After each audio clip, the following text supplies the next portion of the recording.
Hello, my name is Killian. I am a third-year graduate student in Dr. Tracy Greer's Cognitive and Functional Wellness Lab. In this video, I will be presenting my Discover 2024 entry entitled Theta-Beta Ratio Frequency Band Analysis and Electroencephalography and its ability to evaluate cognitive control in youth with epilepsy.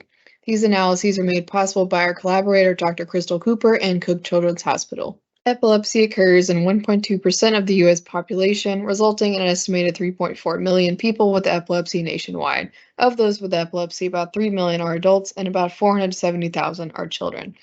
Epilepsy is defined as a condition of recurrent unprovoked seizures and frequently coexists with other neurodevelopmental or psychiatric disorders such as attention deficit hyperactivity disorder, ADHD, depression, and anxiety.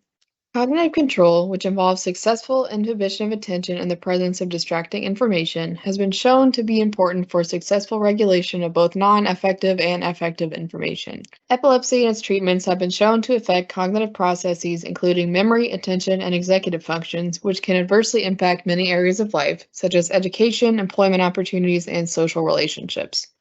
Electroencephalography is used as a primary tool for diagnosing and monitoring epilepsy and can assist in the evaluation of cognitive processes, including cognitive control.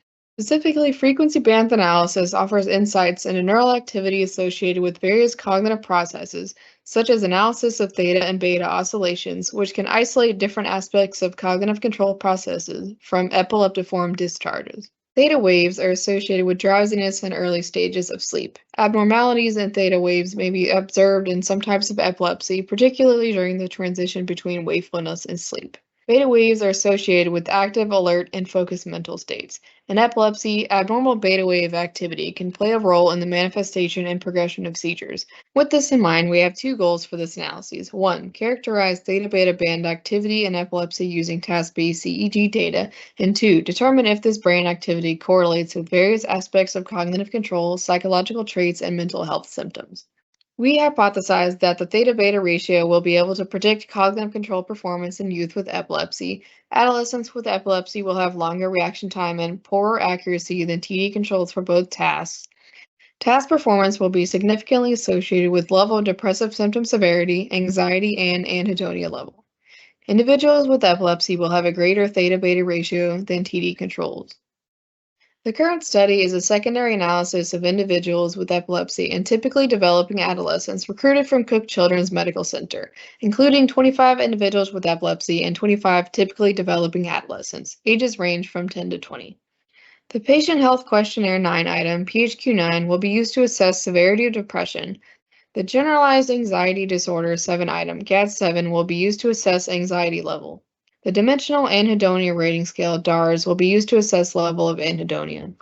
The flanker interference task will be used to assess non-affective cognitive control. This task involves presentation of a series of arrows to which participants respond to the center arrow's direction. Both accuracy and reaction time are measured. The emotional face word stoop task will be used to assess affective cognitive control. This task involves presentation of either happy or fearful faces with the word happy or fear displayed across the face in a congruent, consistent, or incongruent contrasting manner. Both accuracy and reaction times are measured. MEG is a neuroimaging technique that allows measurement of the magnetic activity generated by the human brain. HD-EEG is a technique that measures the electrical potential on the scalp with an array of electrodes. MEG and HD-EEG will be used to measure resting and active brain states. The MEG and HD-EEG markers in this study can be divided into two groups. Based on previous literature, we predict that individuals with epilepsy will show slower response times than TD controls on the flanker task, and we hope to see significant associations between overall reaction time and the three measures of depression, anxiety, and anhedonia. For the Stroop task, we predict that individuals with epilepsy and TD controls will show typical reaction time slowing for incongruent relative to congruent trials. Within the EEG recordings, we predict to see significant differences between TD controls and individuals with epilepsy, and those with epilepsy will have a greater theta-beta ratio than TD controls.